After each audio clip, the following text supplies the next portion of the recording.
Life in a world that keeps changing. Think that it's progress you're making.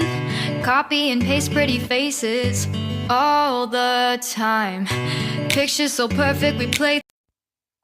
Hello everyone, welcome to Anointed Lady TV, the home of news and politics.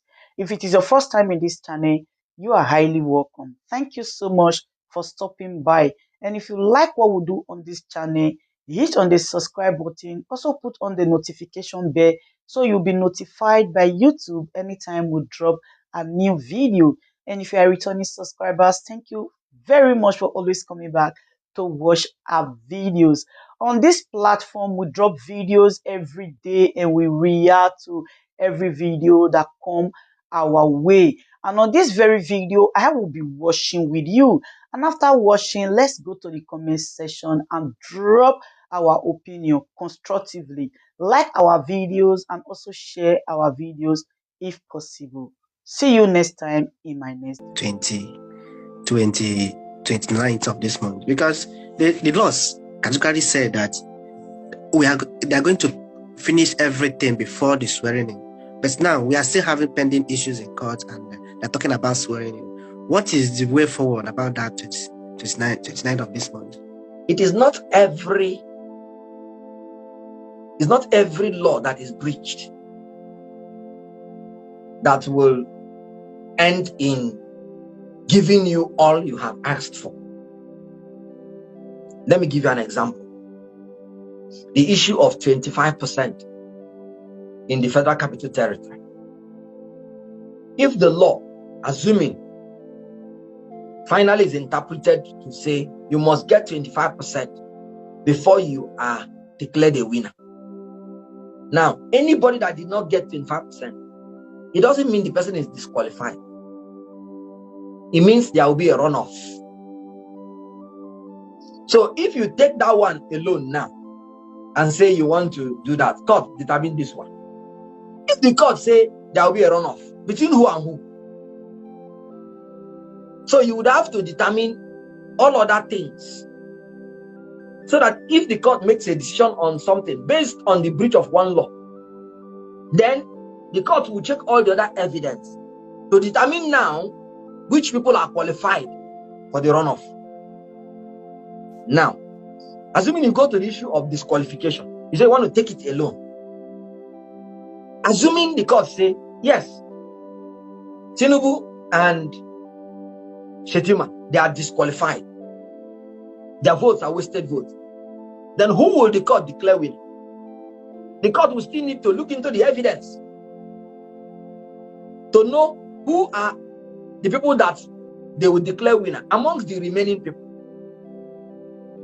So the court will now sit down and say, instead of taking it one, they will look at the whole evidence together. So that if we say Tinubu, Shettima, they are not qualified, take them out. Then who scored the majority votes? Who scored the highest votes? Did the person meet the requirement of 25% in 24 states and the FCT, meaning 25, but I always call it 24 plus 1 because we believe that the FCT is compulsory. So the court will now determine this thing among the remaining candidates. So it is looking into the other evidence. If Peter B is saying I scored more than Atiku, they rigged me here, the court will now check and say if it is true, they will add it to him. And if his own is more, that is when they will now declare him president. So there's no way you can single out one, because the consequences of the breach is different.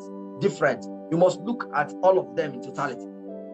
When you are proving the case of the presidential election, it's a Herculean task because you're supposed to present evidence in every place that you're saying that there was manipulation. You have 176,000 and more polling units. You have to go through all these things and you have to single out all the places that you believe that they stole your election. You have to do all the mathematics. You have to get the witnesses that will help you to prove all these things, including expert witnesses. Because we went into ICT, BVAS, National Electronic Register of Election Results, back-end server. I just told Aisha, my sister, that you're improving, in ICT. Then you can imagine when people are looking at 176,000 polling units. So it's a very Herculean task, which I don't wish my greatest enemy. And that is why we must talk about free and fair election. So when you say 7 weeks, just look at it. Talk about 50 witnesses. 50 witnesses, when you come to court, you will lead your own witness, evidence in chief, which might take up to 30 minutes. Then the other people will cross-examine. Then the other people will re-examine. And you have about 4 respondents. Each person will cross-examine. And you will re-examine 4 different respondents. So before you know it, one witness is taking almost 2 hours. So these things are not straightforward as you think. They are not easy as you think. We are the ones who do not want to waste time. That is why we are saying 7 weeks. We could, if we do it in less than 7 weeks, fine, we'll close our case. And the other people will bring in their own case. But we do not want to say 1 week, 2 weeks, and by then we need more time. So this is what is involved. I hope I've been able to answer the question of Joe Williams. Now, Paul, you also talked about mobile phones not allowed. It's embarrassing because we're talking about live streaming of the election.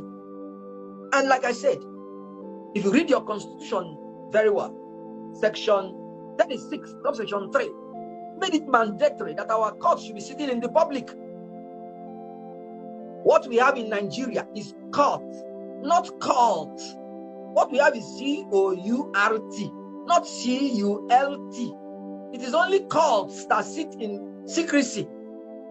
And court is even abolished in our constitution as illegal. If you're a member of a cult group or secret society, you're not qualified to be a politician. So when they start running our courts as cults, we have problem.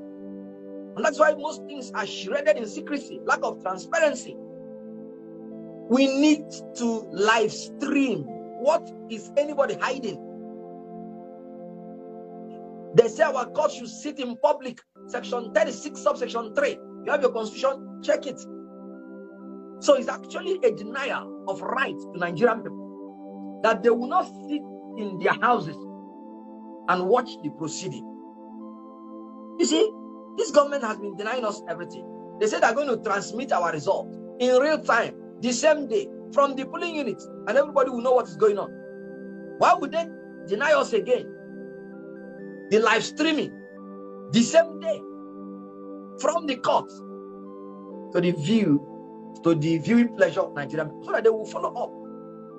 If they will not do that, then let them throw the court open to 200 million Nigerians to come and listen to it live. And they must provide accommodation that they will be seeing the judges live. Oh, yes. So I agree with you. There is a need for live streaming. That is the application we made, which we were embarrassed that INEC is actually one of the people opposing it. Very embarrassing. So that is about when they now say mobile phones will not be allowed. That one is another embarrassing decision. Why am I saying it? We have been fighting that the judges should stop writing on longhand so that technology will come in. So that they'll be using technology. Record, then so that they won't be writing. It will be recorded, video, and all those things. They will just go home, watch through the proceedings, and take their decision. And now they want us to join them in longhand. One thing about Nigeria is that instead of going forward, they are going backward, just to make sure that the right thing is not done. So I agree with you. We need to live stream.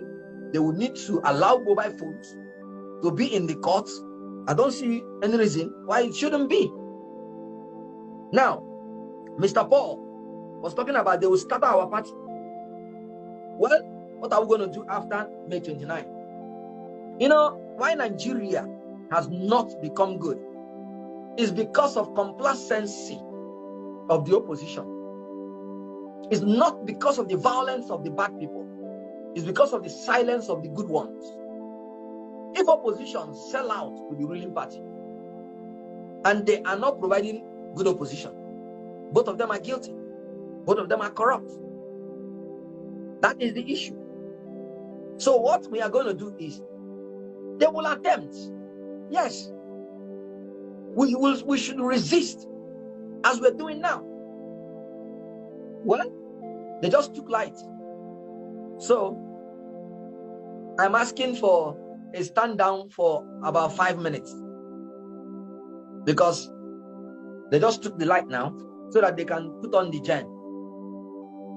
No, they wanted to remind you that that the good governance, accountability, and transparency that you're fighting for, it's very legitimate, and that and for you to keep doing what you're doing. So this is what happened. This is what in a lot of countries, it's something that it's not seen as normal, but it has been normalized in our country. As in, when you're doing something, light goes off, nobody is moved. It's a normal thing. We are our own government. He's also his minister of minister of power, because he has to provide power in his house and all of that. These are things that, you know, they are abnormal, but unfortunately we have been conditioned to accept these things as normality. And these are the things that we'll continue to stand for, continue to fight against, and ensure that we have a country that works for every one of us. It's really been an interesting conversation, as we all have been saying it out here. And I'm seeing, for those of you that have your videos on, I can see the reaction that are coming in from there. A court case is not something that, oh, you just do it. It's not emotional. Court cases are all based on evidence before the court, and one of the things that we must never do, and anyone who wants to win a case do, is to jeopardize your own case. Just go to court just to start with something. What if that something doesn't go through? So getting those evidence that needs to be done, and I think there is a question here that we get our guests in the house to answer on the why is INEC still delaying? What has INEC done? So you have all of these other cases there. In terms of the like the Abuja 25%, that is based on interpretation of the court, and you do not want a situation whereby the courts will rule. We have its own interpretation and say that this is it, because if it's done, it's done. And these are the things that we must understand, that look, if you go into this case and you don't have a tight case there, you don't have all your evidence before the court, if at the end of the day any ruling is done, what normally would happen is that look, it's done, and that's it. You can't come back and say, oh, I've gotten this thing that I want to put in out there. So it's very important for us to just understand, yes, I feel the anger, yes, I feel the passion, yes, I feel how people are all hyped up about this, but one of the things we must also constantly remember is that this is based on cold, hard evidence, nothing else. It doesn't require any other thing. It doesn't require our emotions and all of that. It doesn't require us getting angry. It just requires us sitting down, strategizing, calculating, putting everything out there. Don't allow your emotions get over you. Don't allow that, the passion and everything to go on. It's to take this thing one after the other and overwhelm the court with the evidence that the court will have no reason not to do the needful. And I love the way the court, the law team, the legal team have been going on about it, just ensuring that there is nothing on which technicalities will be based. And one of the things we know is that of all the candidates right now that are out there, one of them that has been very successful in the courts and have the expertise from the part of a beneficiary is actually Mr. Peter Obi himself and his legal team. They're putting in everything, ticking all the dots, checking all the places that the boxes that need to be checked, and those things are very important. Let me go on to see our co-host.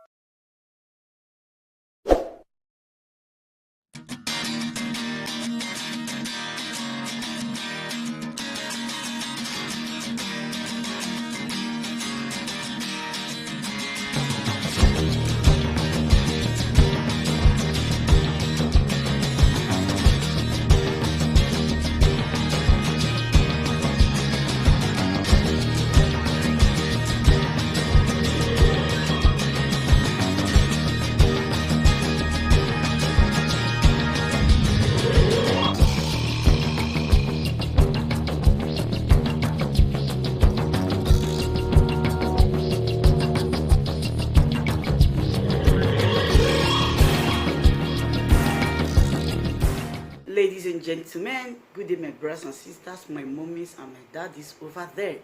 Is your sister again, your doctor, your friend, your girl, Anointed Lady TV. Please, if today is your first time of coming across my YouTube channel, please do subscribe for me. Subscribe and turn on the notification bell. So each time I upload any video, you will be notified. So in this my channel, I will be bringing up many things to you in which you will benefit from it. I do talk show, I do news, anything you want to talk about, I am into it.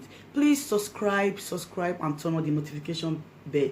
So each time I upload any video or each time I'm on live on YouTube, you will be notified. Thank you very much for always being there for me. Please do subscribe for me, and as you do so, God will richly bless you and meet your heart desire. Thank you very much. I love you all. Ladies and gentlemen, good day, my brothers and sisters, my mummies and my daddies over there. Is your sister again, your doctor, your friend, your girl, Anointed Lady TV.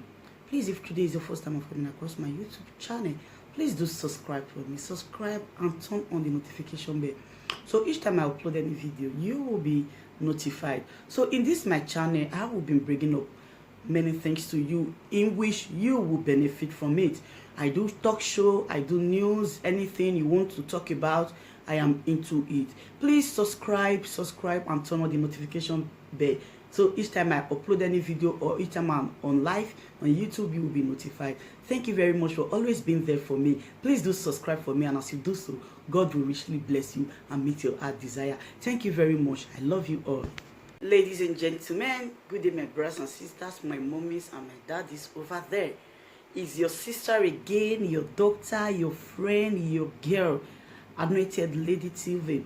Please, if today is your first time of coming across my YouTube channel, please do subscribe for me. Subscribe and turn on the notification bell.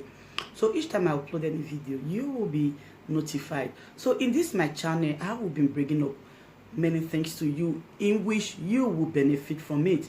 I do talk show, I do news, anything you want to talk about, I am into it. Please subscribe and turn on the notification bell. So each time I upload any video or each time I'm on live on YouTube, you will be notified. Thank you very much for always being there for me. Please do subscribe for me, and as you do so, God will richly bless you and meet your heart desire. Thank you very much. I love you all.